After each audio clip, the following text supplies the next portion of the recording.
Assalamu alaikum. Dear viewers, you are watching Rise CSS YouTube channel and I'm Zahir.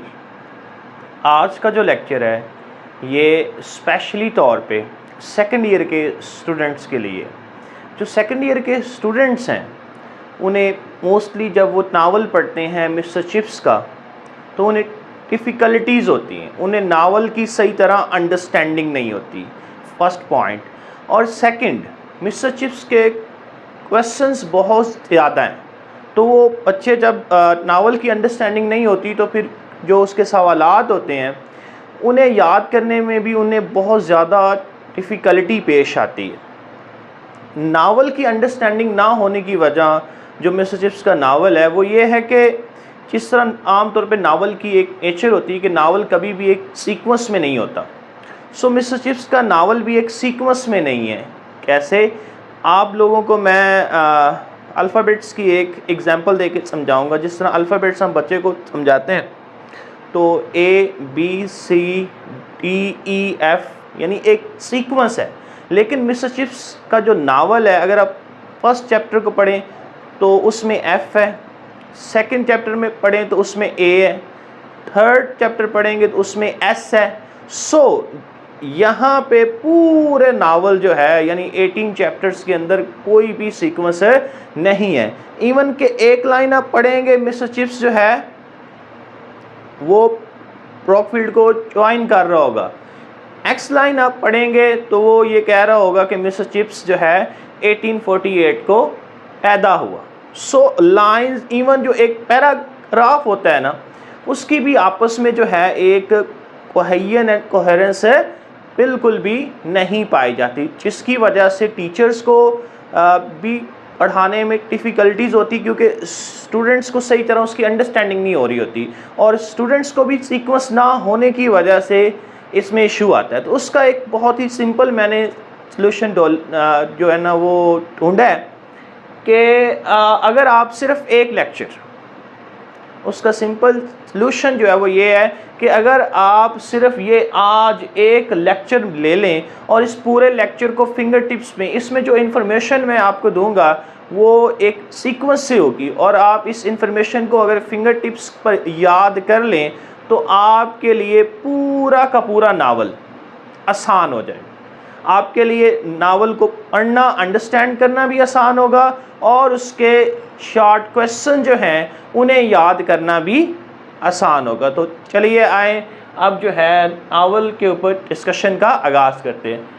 Novel का जो title है वो है good bye Mister chips, यानी जिस इंसान के बारे में ये नावल लिखा गया उसमें उसका नाम यहाँ पे दर्ज है, गुड बाय मिस्टर चिप्स। सो यहाँ पे सबसे पहले मैं आपको एक बात बता दूँ कि मिस्टर चिप्स का जो है रियल नेम मिस्टर चिप्स नहीं है, ये जो है उसको प्यार से जो है वो मिस्टर चिप्स कहते थे। मिस्टर चिप्स का जो रियल नेम है वो है mister chipping. Real name mister chips का मिस्टर चिपिंग है। सो स्कूल में इसे जो है वो मोहब्बत से, रिस्पेक्ट से जो लोग हैं वो मिस्टर चिप्स के नाम से पुकारते थे। सबसे पहले बात करते हैं राइटर की। The writer of that novel is mister James Hilton. James Hilton ने ये नावल लिखा।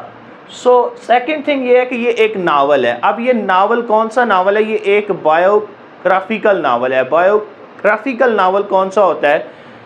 ऐसा नावल जिसके अंदर किसी इंसान की हिस्ट्री बताई जाए, लाइफ हिस्ट्री बताई जाए, that is called biographical novel. Title of the novel, उसके बाद आपने पॉइंट अपने माइंड में रखना है टाइटल, कि ये टाइटल क्यों रखा गया, नावल का गुड बाय मिस्टर चिप्स ही टाइटल क्यों रखा गया, उसकी कौन सी इंपॉर्टेंस है, इसकी कौन सी सिग्निफिकेंस है, यानी ये कितना इंपॉर्टेंट है, कितना अहम है। जो टाइटल है नावल का ये पूरे नावल के अंदर 2 बार इस्तेमाल किया गया। पूरे नावल के अंदर 2 बार जो है टाइटल इस्तेमाल किया गया। जो नावल का टाइटल है सबसे पहले इस्तेमाल किया कैथरीन ने। सबसे पहले किसने इस्तेमाल किया? कैथरीन ने जो कि मिस्टर चिप्स की वाइफ थी, उसने शादी से एक रात पहले जब वो मिस्टर चिप्स को गुड बाय कहने लगी, तो उस वक़्त जो है वो उसने गुड बाय मिस्टर चिप्स कहा। एक बार कैथरीन ने कहा, सेकंड टाइम जो है वो इस्तेमाल हुआ लिनफर्ड एक स्टूडेंट था रॉकफील्ड के अंदर, तो वो जब जाने लगा तो उसने मिस्टर चिप्स को जो है वो गुड बाय मिस्टर चिप्स कहा था। तो जब उसने गुड बाय, लिनफर्ड ने इसको गुड बाय मिस्टर चिप्स बोला, तो उस टाइम मिस्टर चिप्स के माइंड के अंदर अपनी वाइफ कैथरीन की मेमोरीज आने लग गई, और उसके बाद मिस्टर चिप्स को जो है इसके अबाउट काफ़ी परेशानी हुई, और मिस्टर चिप्स बाद में गिर गया और बेहोश भी हो गया। सो ये जो नावल है, इसका टाइटल 2 बार इस्तेमाल हुआ। एक कैथरीन ने इस्तेमाल किया शादी से एक रात पहले, और सेकंड लिनफर्ड जो कि रॉकफील्ड के अंदर स्टूडेंट था, उसने इसको इस्तेमाल किया। उसके बाद है जी 1848। आप अगर डेट वाइज चीज़ों को अपने माइंड में रखेंगे तो आपको नावल याद करना आसान और ज़्यादा हो जाएगा। 1848, 1848 को मिस्टर चिप्स पैदा हुए। 1848 में मिस्टर चिप्स पैदा हुए। 1850, 1850 में जब मिस्टर चिप्स की उम्र 2 साल की थी, तो लंदन के अंदर एक बहुत बड़ी सनती नुमाइश होती है। मिस्टर चिप्स जो है वो अपनी फैमिली के साथ उस सनती नुमाइश के अंदर पार्टिसिपेट करता है जब उसकी उम्र सिर्फ 2 साल होती है। इसका जो फैमिली बैकग्राउंड है वो इतना पॉलिटिकली स्ट्रॉन्ग नहीं होता, यानी आप कह सकते हैं कि इसका ये एक मिडिल क्लास या लोअर क्लास से बिलोंग करता था, यानी इसकी फैमिली इतनी ज़्यादा रिच नहीं थी। बहरहाल इसकी फैमिली के अबाउट मिस्टर चिप्स की यानी पॉलिटिकल बैकग्राउंड नहीं था, ये तो नावल में आता है, लेकिन इसकी फैमिली के अबाउट जो है वो कुछ भी नावल के अंदर डिस्कस नहीं किया गया। उसके बाद है एजुकेशन। मिस्टर चिप्स ने क्लासिकल एजुकेशन हासिल की। क्लासिकल एजुकेशन जो है वो उस एजुकेशन को कहते हैं जो कि क्लासिकल लैंग्वेज के अबाउट होती है। कौन सी? ग्रीक एंड लैटिन, इन लैंग्वेज के अबाउट मिस्टर चिप्स ने एजुकेशन हासिल की। सो जब भी कोई इंसान किसी लैंग्वेज के अबाउट एजुकेशन हासिल करता है, सो डेफिनेटली ज़्यादा उसके चांसेस होते हैं कि वो टीचिंग की फील्ड में जाएगा। सो प्रोफेशन ऑफ मिस्टर चिप्स का जो प्रोफेशन था वो एज ए टीचर था। इसने अपनी टीचिंग का आगाज़ एक स्कूल से किया इन 1869 एट द एज ऑफ 21 साल की उम्र में। यानी इसने अपनी टीचिंग के प्रोफेशन का आगाज़ 21 साल की उम्र में किस स्कूल से किया? मेलब्रे पब्लिक स्कूल। किस स्कूल में? मेलब्रे पब्लिक स्कूल में इसने अपना जो एक टीचिंग का प्रोफेशन है उसका आगाज़ किया। लेकिन मेलब्रे पब्लिक स्कूल के अंदर इसे काफ़ी सारे डिसिप्लिन इश्यूज़ आए। कौन से इश्यूज़ आए? डिसिप्लिन इश्यूज़ इसने वहाँ पर फेस किए। डिसिप्लिन इश्यूज़ फेस करने की वजह से ये जो है इसने सिर्फ यहाँ पे 1 ईयर 1 साल ही काम किया। मेलब्रे पब्लिक स्कूल के अंदर इसने सिर्फ 1 साल काम किया। 1 साल यहाँ काम करने के बाद मिस्टर चिप्स ने यहाँ से रिज़ाइन दे दिया। रिज़ाइन उसने कब दिया? 1870 में उसने मेलब्रे पब्लिक स्कूल से रिज़ाइन दे दिया, और 1870 में ही मिस्टर चिप्स ने रॉकफील्ड को ज्वाइन कर लिया। 1870 में उसने रॉकफील्ड को ज्वाइन कर लिया, और फिर वो जो है किसी और स्कूल में नहीं गया। फिर इसने अपनी सारी ज़िंदगी, अपनी कंप्लीट लाइफ जो है वो रॉकफील्ड के अंदर स्पेंड की। Rockfield is a name of a school. अब बात करते हैं रॉकफील्ड के बारे में। रॉकफील्ड एक स्कूल था, एक स्कूल था और ये एक ओल्ड फाउंडेशन इसको बोला जाता था। इसको बोला जाता था ओल्ड फाउंडेशन। इसको ओल्ड फाउंडेशन बोला जाता था। ओल्ड फाउंडेशन डियर स्टूडेंट्स उसको कहते हैं एक ऐसा इदारा जो कि खैरात वगैरह ज़कात, यानी हमारे कल्चर में तो इसको ये कहते हैं ना कि ज़कात खैरात, लेकिन वहाँ पर जो है वो इसको कुछ और इस्तेमाल किया जाता है। यानी अमीर फैमिलीज़ जो होती हैं ना वो जो है लोगों की हेल्प किस तरह करती हैं, ऐसे ही जो है वो old foundation mean is that एक ऐसा इदारा जो कि लोगों के पैसों से चलता है, यानी लोग उसको कुछ पैसे देते थे, यानी एक मिशन के जरिए। सो एक फाउंडेशन थी, एक इदारा था, एक फलाई इदारा था। सो लोगों के पैसों से ये इदारा चलता था। जब मिस्टर चिप्स ने रॉकफील्ड को ज्वाइन किया इन 1870, उस वक़्त रॉकफील्ड का हेडमास्टर था वेदरबाय। कौन था? वेदरबाय। वेदरबाय एक ओल्ड मैन था, एक ओल्ड मैन था, और वेदरबाय ने रॉकफील्ड को ज्वाइन उस वक़्त किया जब रॉकफील्ड की जो हालत थी वो बहुत ही ज़्यादा खस्ता हाल थी। जब रॉकफील्ड की हालत बहुत ज़्यादा खस्ता हाल थी, अगरचा वेदरबाय ने बहुत ज़्यादा हार्ड वर्क की रॉकफील्ड को एक अच्छे स्टैंडर्ड तक ले जाने के लिए।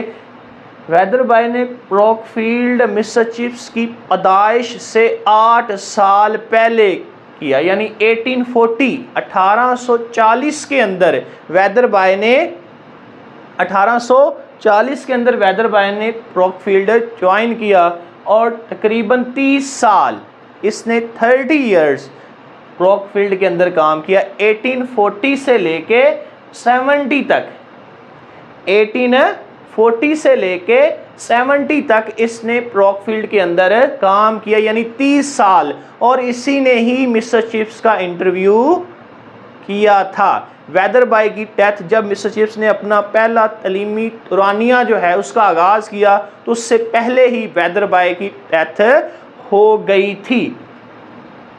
रॉकफील्ड जो था ये एक सेकंड रैंक का स्कूल था। सेकंड रैंक, जिस तरह आपके रैंक नहीं होते A+, A-, ठीक है, B+, B-, एक होता है ना रैंक होता है, एक स्टैंडर्ड होता है एजुकेशन का।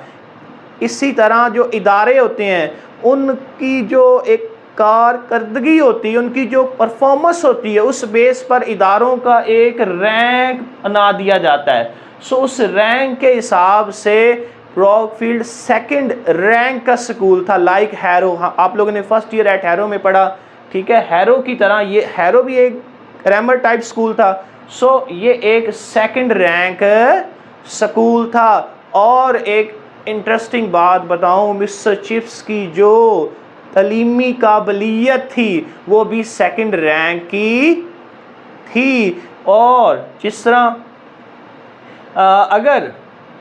अगर रॉकफील्ड जो है वो सेकंड रैंक का स्कूल ना होता तो वो कभी भी मिस्टर चिप्स को जो है वो एज ए टीचर नहीं रखता। लक, रॉकफील्ड की किस्मत कैसी थी?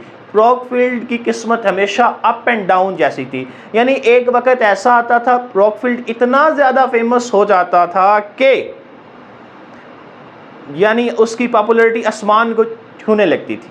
और एक वक्त ऐसा भी आ जाता कि ऐसे महसूस होता जैसे रॉकफील्ड का अब वजूद ही नहीं रहेगा, रॉकफील्ड का अब वजूद ही नहीं रहेगा। और दूसरे ही वक्त में रॉकफील्ड बहुत ज़्यादा फेमस हो जाता है, यानी अप एंड डाउन्स का शिकारा।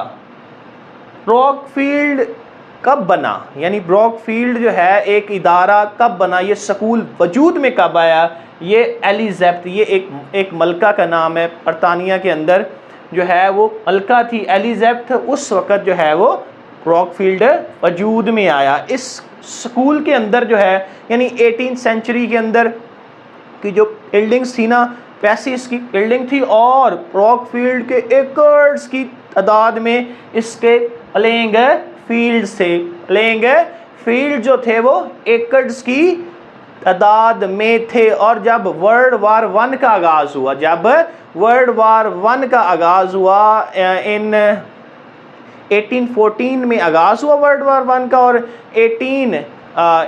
1914 में, सॉरी 1914 में वर्ल्ड वार 1 का आगाज़ हुआ और 1918 में वर्ल्ड वार का इख्तिताम हुआ। सो जब वर्ल्ड वार आगाज़ हुई तो उस वक़्त जो है रॉकफील्ड के प्लेइंग फील्ड जो थे वो सोल्जर्स ने वहाँ पे कैंप लगाया, यानी इतने बड़े वहाँ पे प्लेइंग फील्ड्स थे।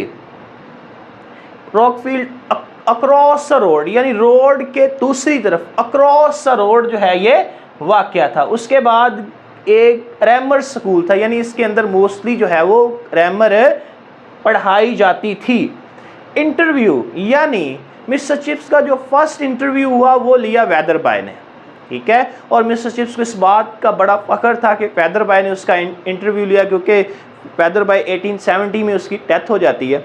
जब इनका इंटरव्यू होता है तो वेदरबाय इसकी जो है वो मेलबरे पब्लिक स्कूल में इसकी परफॉर्मेंस को पढ़ता है। सो उसमें ये लिखा होता है कि इससे थोड़ा सा डिसिप्लिन इशू है। सो जो है वेदरबाय कहता है कि आप अपने डिसिप्लिन को जो है आप बेहतर करें। तो मिस्टर चिप्स कहता है हाँ मेरा डिसिप्लिन ठीक है, यस नो।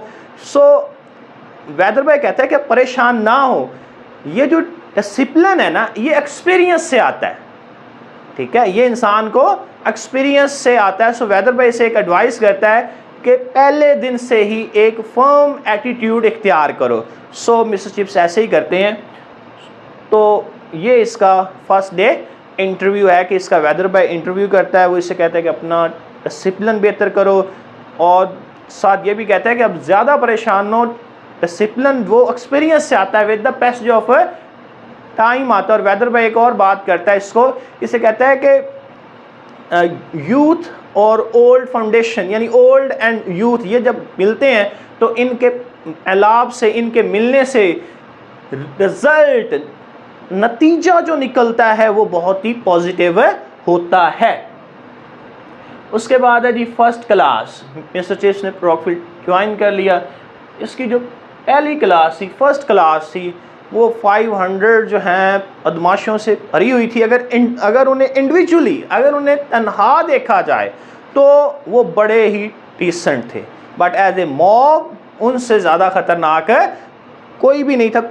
कोई भी नया टीचर आता तो वो उसे बेवकूफ़ बनाने की कोशिश करते। जब मिस्टर चिप्स अपनी फ़र्स्ट क्लास में इंटर हुआ तो फ़ौरन पूरी क्लास के अंदर साइलेंट छा गया, और यकदम एक लड़का जिसका नाम कोले था, कोले ने जो है वो टाइल्स का जो ढक्कन है वो नीचे गिरा दिया। जब उसने वो नीचे गिराया, उसने ये चीज़ शो करनी थी कि उसने कोई बेवकूफ़ी या हमाकत नहीं की। मिस्टर चिप्स जो हैं वो कोले को कहता है यू स्टैंड अप, यानी उससे कहता है कि आप खड़े हो जाएं, और उससे उसका नाम पूछता है।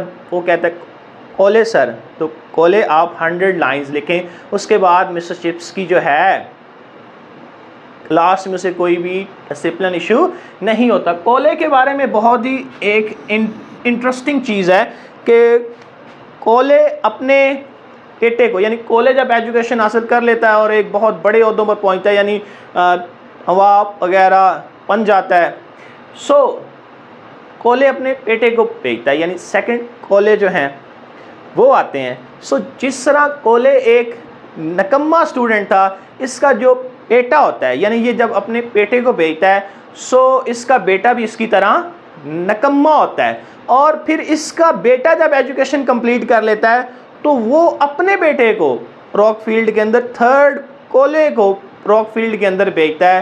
तो थर्ड कोले जो है अपने दादा, अपने बाप से, अपने दादा और बाप से भी ज़्यादा नकम्मा होता है। उसके बाद है जी अर्ली कैरियर। जो मिस्टर चिप्स का अर्ली कैरियर था उसमें मिस्टर चिप्स की विश थी कि मैं कोई बड़ा ओहदा हासिल करूं। वो ये इसलिए नहीं था कि उसके अंदर कोई तकब्बर था, गरूर था, बल्कि इसलिए था कि हर नौजवान इस एज के अंदर, यानी 20s की एज के अंदर, 20s मीन होता है आपकी 20 साल से लेके 30 साल की जो उम्र होती है, इसको कहते हैं 20s, यानी 20s की एज में हर नौजवान की विश होती है कि वो अपनी लाइफ में आगे बढ़े। लेकिन मिस्टर चिप्स को बहुत जल्द, यानी 10 साल के अरसे के अंदर उसे ये बात समझ में आ जाती है उसे ये चीज़ वो रियलाइज़ कर लेता है कि जो इन्वायरमेंट है, कंडीशन है, हालात हैं, वो टोटली उसके ओपोजिट है। सो वो चीज़ों को रियलाइज़ कर लेता है कि मेरी डिग्री, मेरी परफॉर्मेंस उस स्टैंडर्ड की नहीं है कि मैं किसी बड़े ओहदे तक पहुंच सकूं। तो वो फिर वहीं रॉकफील्ड के अंदर कंफर्टेबल फील करना शुरू कर देता है।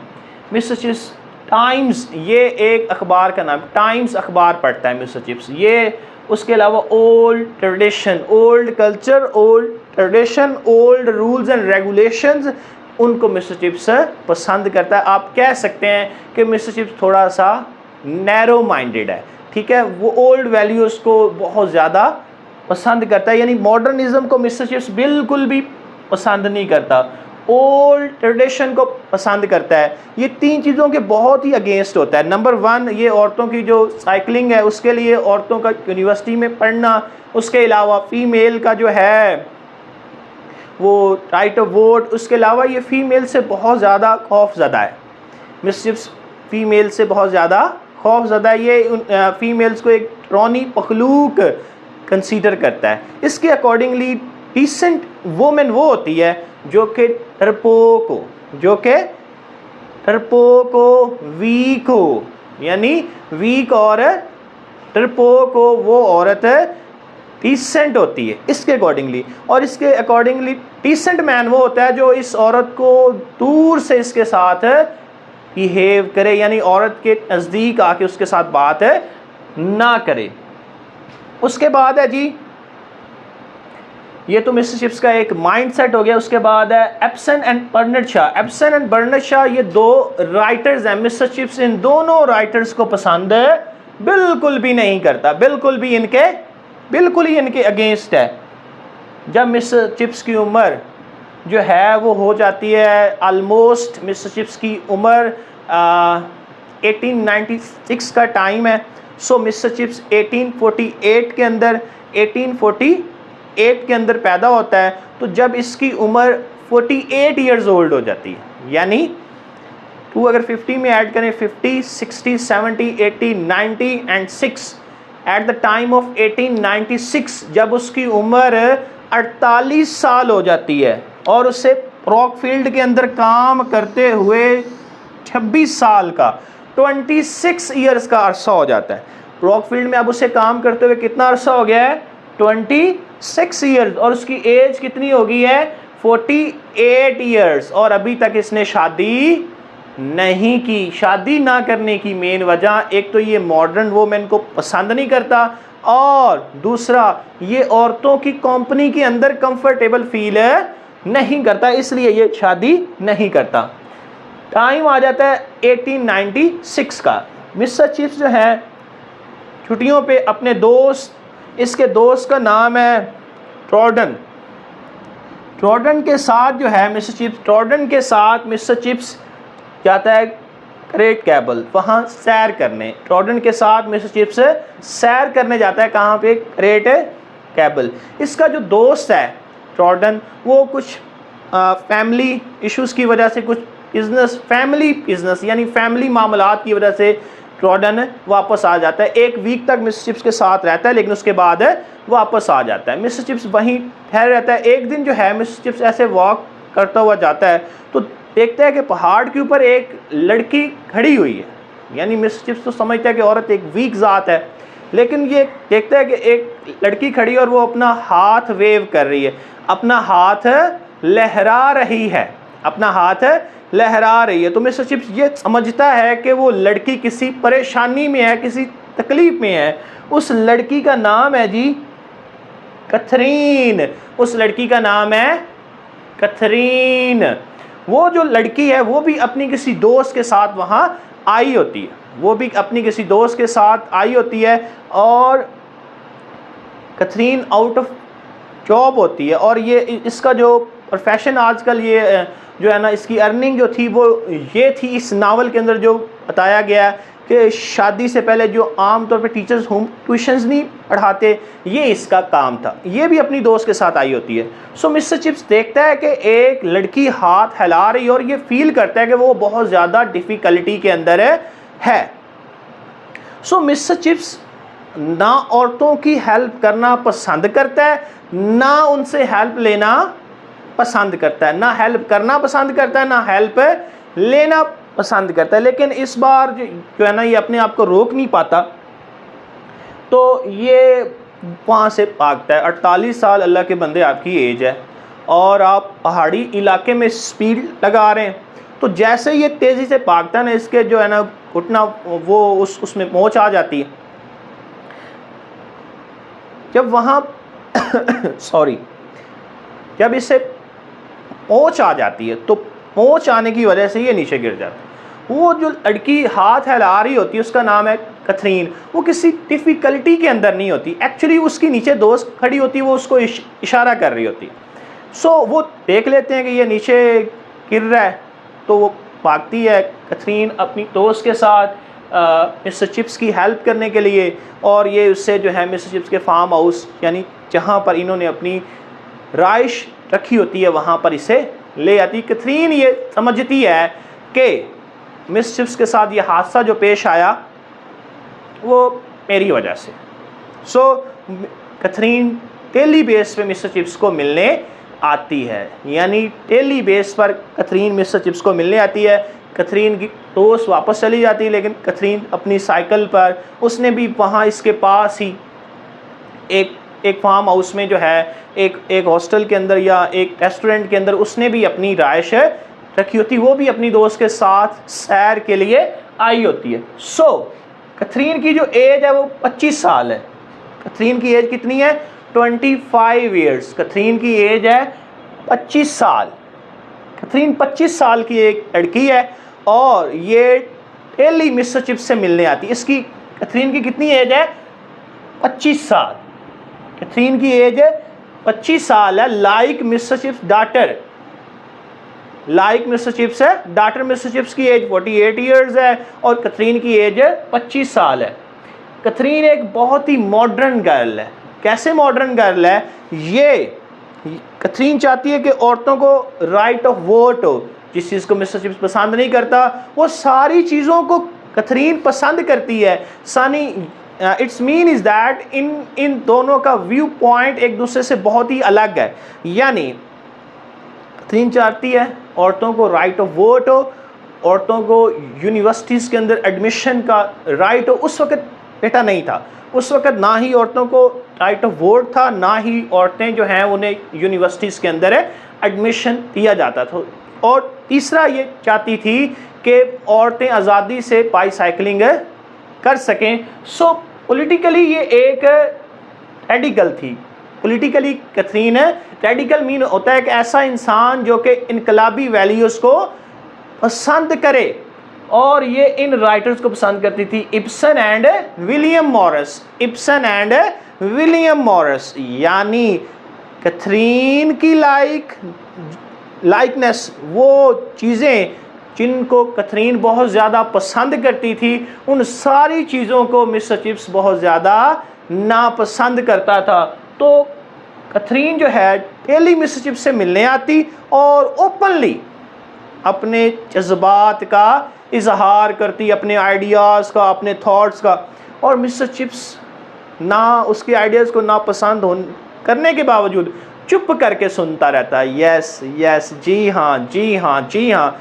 और दिल ही दिल में सोचता कि ये पूरी दुनिया किस तरफ जा रही है, पूरी दुनिया किस तरफ जा रही है। लेकिन सोचता है कि इसे मैं बाद में समझाऊंगा, लेकिन वक्ती तौर पे उसके आर्गुमेंट्स को जो है उनसे इनकार नहीं करता, चुप करके सुनता रहता है। सो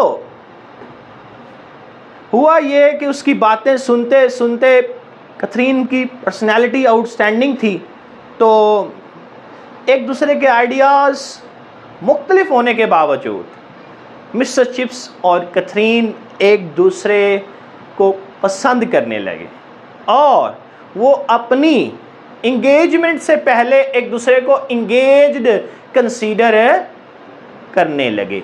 सो डेली कैथरीन आती, मिस्टर चिप्स उसका वेट कर रहा होता, उसकी साइकिल। वो आदमी जो कि औरतों की कंपनी के अंदर कंफर्टेबल ही नहीं फील करता और औरतों को एक डरावनी मखलूक कंसीडर करता है, अब वो डेली वेट कर रहा होता है उसकी साइकिल का। वो आदमी जो औरतों की साइकिलिंग जो है उसे पसंद ही नहीं करता, सो अब वो डेली उसकी साइकिल के आने का इंतज़ार कर रहा होता है। क्यों? क्योंकि मिस्टर चिप्स को कैथरीन से अब मोहब्बत हो चुकी थी और कैथरीन अपनी एज के लड़के की बजाय इस हदीड उम्र के आदमी को अपना दिल दे चुकी थी। सो 1896 के अंदर ही कैथरीन और चिप्स ने शादी की।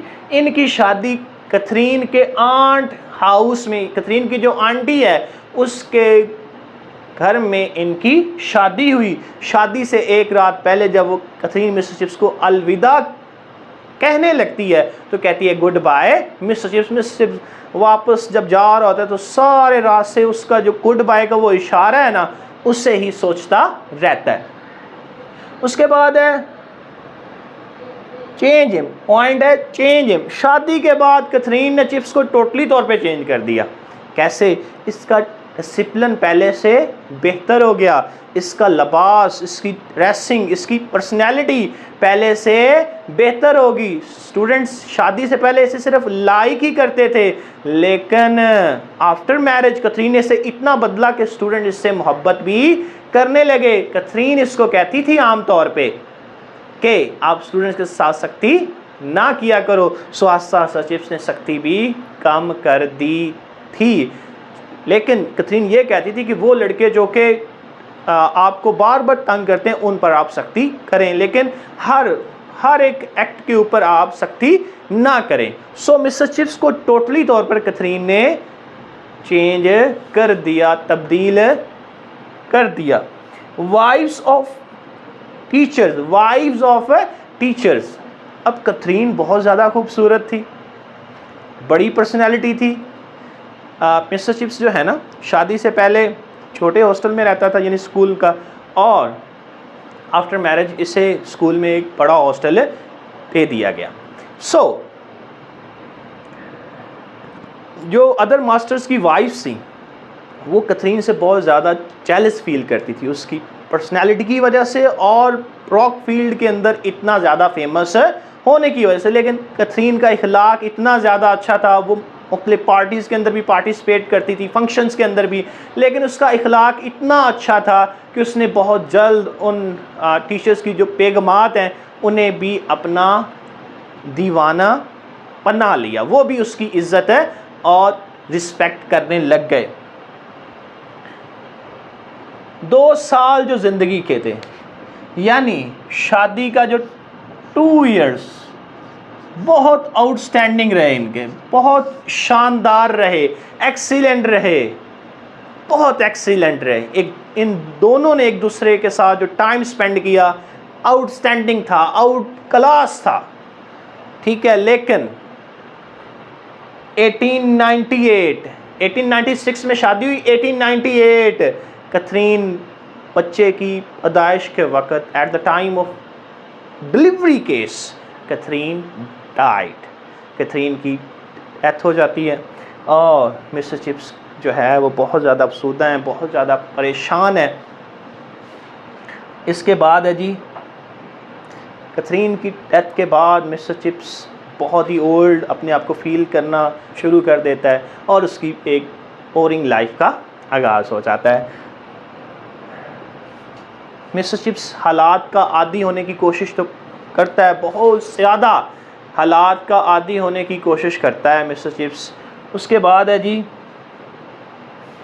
टाइम आ जाता है 19th सेंचुरी, 1900 में जो वेदर बाय के बाद हेड मास्टर आता है, वेदर बाय के बाद हेड मास्टर आता है मेल्ड्रम।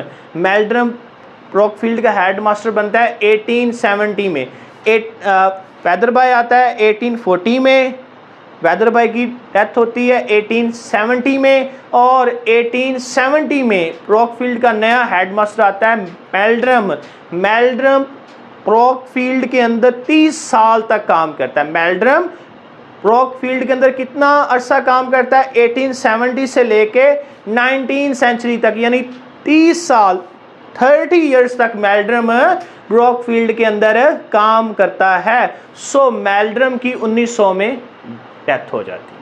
जब मेल्ड्रम की 1900 में डेथ होती है तो मिस्टर चिप्स को फर्स्ट टाइम एक्टिंग हेड बना दिया जाता है। ये बात अपने माइंड में रखें कि mister chips 2 times in the novel जो है वो एक्टिंग हेड बनता है, और 2 मरतबा ही मिस्टर चिप्स नावल में रिटायरमेंट लेता है। 2 टाइम ही एक्टिंग हेड बनता है, 2 टाइम्स ही रिटायरमेंट लेता है। ये बात आप लोगों ने अपने माइंड में रखनी है। फर्स्ट टाइम एक्टिंग हेड कब बना? 1900 में।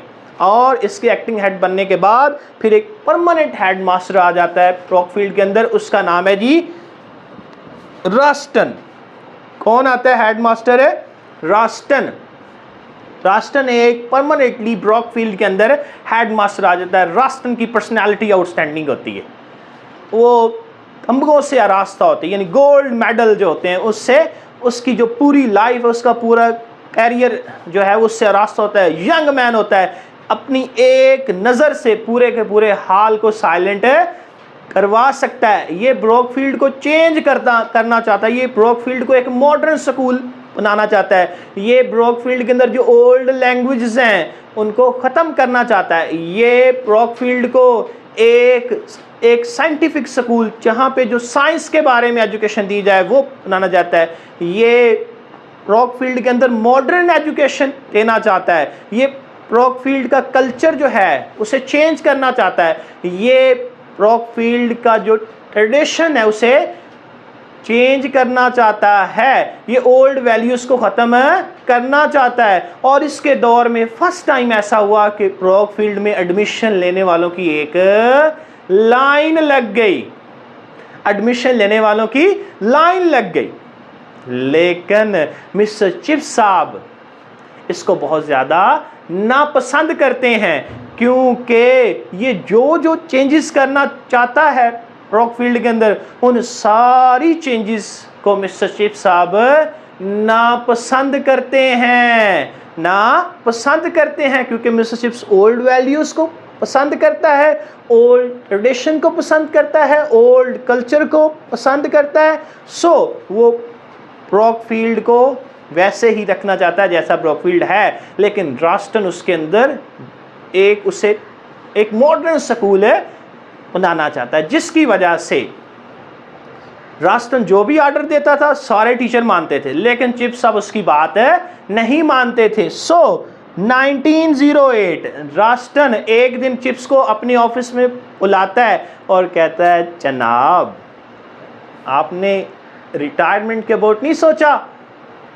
चिप्स कहता है मैंने नहीं सोचा। वो कहता है जनाब आप रिटायरमेंट ले लें। चिप्स कहता है कि मैंने रिटायरमेंट नहीं लेनी, क्योंकि चिप्स ये कंसीडर करता है कि मैं ही एक वॉल हूँ इसके सामने जो इससे ब्रॉकफील्ड के अंदर तब्दीली से रोक सकता हूँ। सो राष्ट्र से मुख्तलिफ बातें सुनाता है, अपनी ड्रेसिंग देखो, अपनी प्रोनाउंसिएशन देखो, तुम जिन लैंग्वेज को पढ़ाते हो वो ओल्ड हैं और तुम्हारा मेथड ऑफ टीचिंग ओल्ड है। मिस्टर उससे बातें सुनाता है, यानी इनमें बातों में इनमें बहुत ज़्यादा झगड़ा हो जाता है। इन सारी बातें एक स्टूडेंट सुन लेता है, वो स्टूडेंट जाके बच्चों को बताता है, ये बात पूरे स्कूल में आग की तरह फैल जाती है। सो पेरेंट्स, टीचर्स, स्टूडेंट्स सारे मिस्टर चिप्स के साथ खड़े हो जाते हैं और वो कहते हैं कि अगर रस्टन ने चिप्स को निकाल दिया तो हम जो है एहतजाज करेंगे, एक बहुत बड़ा एहतजाज होगा। सो बोर्ड ऑफ गवर्नर्स की मीटिंग हो जाती है। रस्टन इतना इंपॉर्टेंट होता है कि बोर्ड ऑफ गवर्नर्स की मीटिंग हो जाती है और बोर्ड ऑफ गवर्नर्स का जो हेड होता है वो भी चिप्स का स्टूडेंट होता है। वो चिप्स के पास आता है और स्कूल में आता है, प्रिंसिपल हेडमास्टर के ऑफिस नहीं जाता, सीधा चिप्स के पास जाता है और चिप्स को कहता है, जनाब अगर आप चाहें तो ब्रॉकफील्ड के अंदर 100 साल भी रह सकते हैं।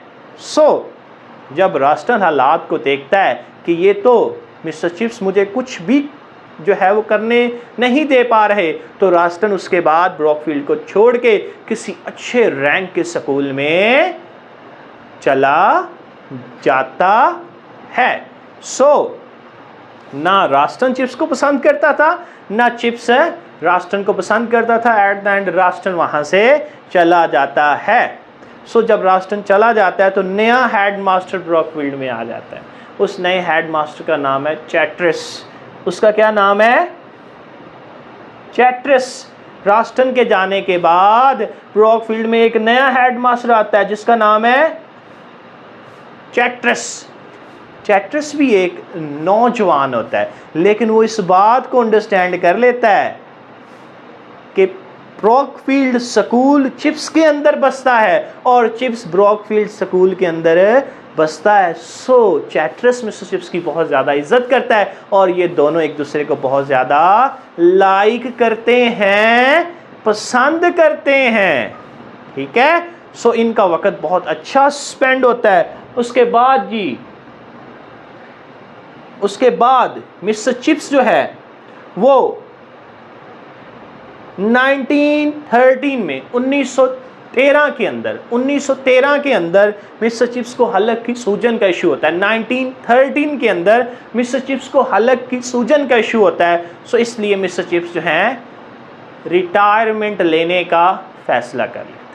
रिटायरमेंट लेने के बाद मिस्टर चिप्स मिसेस विकेट के यहाँ चला जाता है।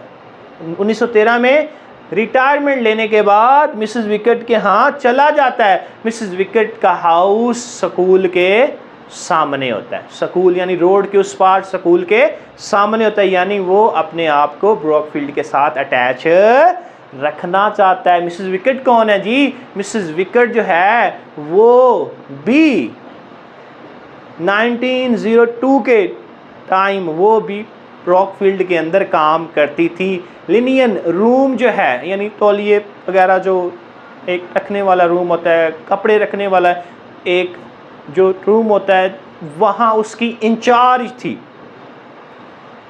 मिसेस विकेट उसकी इंचार्ज थी। बाद में मिसेस विकेट ने वहाँ से रिटायरमेंट ले ली। मिसेस चिप्स भी अपनी रिटायरमेंट के बाद मिसेस विकेट के यहाँ रहने लग जाता है as a paying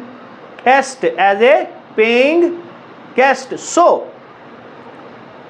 Mrs Wickett इसे अपने हाउस में एक रूम दे देती। मिसेस विकेट का हाउस जो है वो इतना ज़्यादा खूबसूरत और साफ़ नहीं होता, लेकिन मिस्टर चिप्स का रूम साफ़ सुथरा होता है और लेकिन हाउस साफ़ नहीं होता लेकिन कंफर्टेबल होता है। मिस्टर चिप्स जो है ना वहाँ पे सेटिस्फाइड होते हैं। जो है मिसेस विकेट और मिस्टर चिप्स ये अपनी जो इनकी एक लाइफ रूटीन थी ना, it was totally according to the time table of Brookfield. यानी जो ब्रॉकफील्ड की पेल्स जो घंटियाँ बजती थी उसके अकॉर्डिंगली अपनी लाइफ स्पेंड करते थे। वर्ल्ड वार 1 का आगाज़ हो जाता है। पहली जंग अजीम का आगाज़ हो जाता है। पहली जंग अजीम का आगाज़ हो जाता है। कब होता है? 1914 में। जब पहली जंग अजीम का आगाज़ होता है तो बहुत सारे टीचर्स या स्कूल छोड़ देते हैं या वॉर के अंदर पार्टिसिपेट कर लेते हैं। और वहाँ पे जो हेड मास्टर होता है उसका नाम चैट्रिस है। चैट्रिस काफ़ी कोशिश करता है ब्रॉकफील्ड का जो है एक स्टैंडर्ड है उसे बहाल रखने के लिए, एक पूरे सिस्टम को चलाने के लिए, लेकिन 1917 तक चैट्रिस बहुत ज़्यादा बीमार पड़ जाता है क्योंकि उसे रात गए तक काम करना पड़ता है। चैट्रिस एक दिन मिस्टर चिप्स के घर आता है और मिस्टर चिप्स को अपने सारे हालात बताता है कि मैं बहुत ज़्यादा बीमार हूँ और टीचर्स ब्रॉकफील्ड छोड़ के चले गए हैं। जो नए टीचर हैं वो अनएक्सपीरियंस्ड हैं, ना तजर्बाकार हैं, इसलिए उससे ज़्यादा देर काम करना पड़ता है। इसे ज़्यादा देर काम करना पड़ता है। इसलिए जो चैट्रिस साहब हैं वो मिस चिप्स से रिक्वेस्ट करते हैं। मिस्टर चिप्स चैट्रिस को बहुत ज़्यादा पसंद करता होता है और उसके हालात को देख के और ब्रॉकफील्ड के हालात को देख के अपनी रिटायरमेंट वापस लेके 1917 के अंदर ब्रॉकफील्ड दोबारा ज्वाइन कर लेता है। इसका ब्रॉकफील्ड की फर्स्ट टाइम इसने ज्वाइन किया 1870 के अंदर फर्स्ट टाइम इसने ब्रॉकफील्ड ज्वाइन किया। 1870 के अंदर उसने फर्स्ट टाइम ब्रॉकफील्ड ज्वाइन किया। सेकंड टाइम उसने 1917 के अंदर ब्रॉकफील्ड ज्वाइन किया। ये जब आता है ब्रॉकफील्ड में कुछ ही दिन काम करता है, चैटर्स की भी डेथ हो जाती है, चैटर्स साहब भी वफात पा जाते हैं। So Mister Chips second time Brookfield का हेड बन जाता है। फर्स्ट टाइम कब हेड बना? 1900 में। सेकंड टाइम हेड कब बना? 1917 के अंदर। सो मिस्टर चिप्स सारे मामलात को हैंडल करता है और तमाम इश्यूज को सॉल्व करने की कोशिश करता है। लेकिन जैसे ही वर्ल्ड वॉर 1 एंड होती है 1918 के अंदर, सो मिस्टर चिप्स रिटायरमेंट ले लेते हैं। फर्स्ट टाइम रिटायरमेंट लेते हैं 1913 के अंदर। सेकंड टाइम रिटायरमेंट लेते हैं 1918 के अंदर। बोर्ड कॉर्नर्स इसे कहते हैं कि अगर आप परमानेंटली तौर पर एज ए हेड काम करना चाहते तो आप करते रहें, लेकिन मिस्टर चिप्स इनकार कर देता है। सो फिर वहीं मिसेस विकेट के यहाँ रहना शुरू कर देता है। माय डियर स्टूडेंट्स, 1918 से लेके 1933 तक, यानी क्योंकि 1933 में उसकी डेथ हो जाती है, 1933 में उसकी डेथ हो जाती है। 1918 से लेके 1933 तक ये टोटल अरसा बनता है 15 साल। ये टोटल कितना अरसा बनता है? ये टोटल अरसा बनता है 15 साल। इन 15 सालों में मिस्टर चिप्स की मसरूफियात ये थी: मैच देखना, रात को जासूसी नावल पढ़ना, उसके अलावा कुछ जो है वो प्लेज वगैरह पढ़ना, इसके अलावा आग के सामने बैठना, इसके अलावा इसका काम था मेमोरीज, बीते वक्त को याद करना, और कैथरीन के साथ जो 2 साल स्पेंड किए उसका एक एक पल जो है उसे याद करना। जो भी नया टीचर ब्रॉकफील्ड में आता था उसे अपने घर चाय पे बुलाना और उससे बातचीत करना। उसके अलावा जो भी नया स्टूडेंट ब्रॉकफील्ड में आता था उसे चाय पे बुलाना और उससे पूछना कि आया उसका पहले को भाई या उसका बाप ब्रॉकफील्ड में जो है उसका कोई राब्ता तो नहीं रहा। इसके अलावा पार्टीज़ के अंदर जाना, फंक्शंस अटेंड करना एज ए चीफ गेस्ट के तौर पर। इसके अलावा मिस्टर चिप्स का इन 15 सालों में ये काम था कि जो ब्रॉकफील्ड की डायरेक्टरी थी उसको जो है ये जो है उसके अंदर जो उसे जो चेंज करना होता था, उसके अंदर जो रिफॉर्म्स करनी होती थी, ये उस पर काम करता था। और ये 15 साल का अरसा उसने ब्रॉकफील्ड की बेल्स के अकॉर्डिंगली स्पेंड किया। उसने मरने से पहले अपनी जो विरासत है उसे 3 हिस्सों में तकसीम किया। एक हिस्सा मिसेस विकेट के लिए, एक हिस्सा मिसेस विकेट के लिए, एक हिस्सा फाउंडेशन के लिए, स्कूल के लिए, और एक हिस्सा बच्चों की स्कॉलरशिप के लिए। ये थे 15 साल का अरसा, 1918 से लेके 1933 तक। 1933 के अंदर एक लड़का उसे मिलने आता है जिसका नाम लिनफर्ड होता है, और उससे कुछ लड़के कहते हैं कि मिस्टर चिप्स आपसे मिलना चाहता है। हालांकि मिस्टर चिप्स ने उसे बुलाया नहीं होता। लिनफर्ड आता है, वो उस दिन जो है मिसेस विकेट हाउस में नहीं होती। मिस्टर चिप्स उसे वेलकम करता है, बातें करते हैं। लिनफर्ड काफ़ी जो है वो परेशान होता है। मिस्टर चिप्स उसे समझाता है कि ब्रॉकफील्ड बड़ी अच्छी जगह है, तुम बहुत जल्द इसमें एडजस्ट हो जाओगे। लिनफर्ड अपनी फैमिली में फर्स्ट होता है जो कि ब्रॉकफील्ड में एडमिशन लेता है। लिनफर्ड जब जाने लगता है तो वो कहता है गुड बाय मिस्टर चिप्स। वो तो चला जाता है, लेकिन वही अपनी वाइफ की जब जो उसने शादी से एक रात पहले उससे बोला होता है गुड बाय मिस्टर चिप्स, वही उसकी मेमोरी के अंदर जो है वो कम्प्लीटली तौर पर वो सब कुछ याद आना शुरू हो जाता है। मिस्टर चिप्स साहब वापस आते हैं और उन्हीं मेमोरीज़ के अंदर गिर पड़ते हैं और फिर बेहोश हो जाते हैं। और जब उसकी आँख खुलती है तो वो अपने इर्द गिर्द जो है doctor Merivale, who is doctor Merivale? Doctor Merivale जो है वो मिस्टर चिप्स का दोस्त होता है, ठीक है। ये डॉक्टर है और हर 15 दिन बाद ये मिस्टर चिप्स से मिलने आता है। डॉक्टर मैरीवेल कहता है कि तुम जो है मुझसे ज़्यादा फिट हो, तुम्हें कोई बीमारी नहीं है, अगर तुम्हारी कभी डेथ हुई ना तो वो नेचुरल होगी, ठीक है। तुम उस एज से गुजर गए हो जिसमें लोगों को ख़तरनाक बीमारियां लगती थी, तब अब तुम उस एज से आगे निकल चुके हो। तुम्हें सिर्फ बुढ़ापे की बीमारी है, और कहते हैं कि बुढ़ापे की बीमारी जो है ये ओल्ड एज के अंदर सबसे बड़ी बीमारी होती है। सो मिस्टर चिप्स जब होश में आता है, आंखें खोलता है, डॉक्टर मैरीवेल स्कूल का हेड मास्टर और एक ओल्ड मैन और मिसेस विकेट इसके पास खड़े होते हैं। सो उसके बाद ये उनसे एक दो बातें करता है, फिर ये सो जाता है, यानी आंखें बंद कर लेता है। वो फील करते हैं कि मिस्टर चिप्स सोना चाहता है, आराम करना चाहता है। अगली ही सुबह स्कूल में एक ऐलान हो जाता है कि मिस्टर चिप्स, हेड मास्टर ऐलान करता है कि मिस्टर चिप्स की डेथ होगी। सो मिस्टर चिप्स की डेथ के बाद इस नावल का इख्तिताम हो जाता है। सो ये एक बहुत ही एक ब्रीफ लेक्चर था।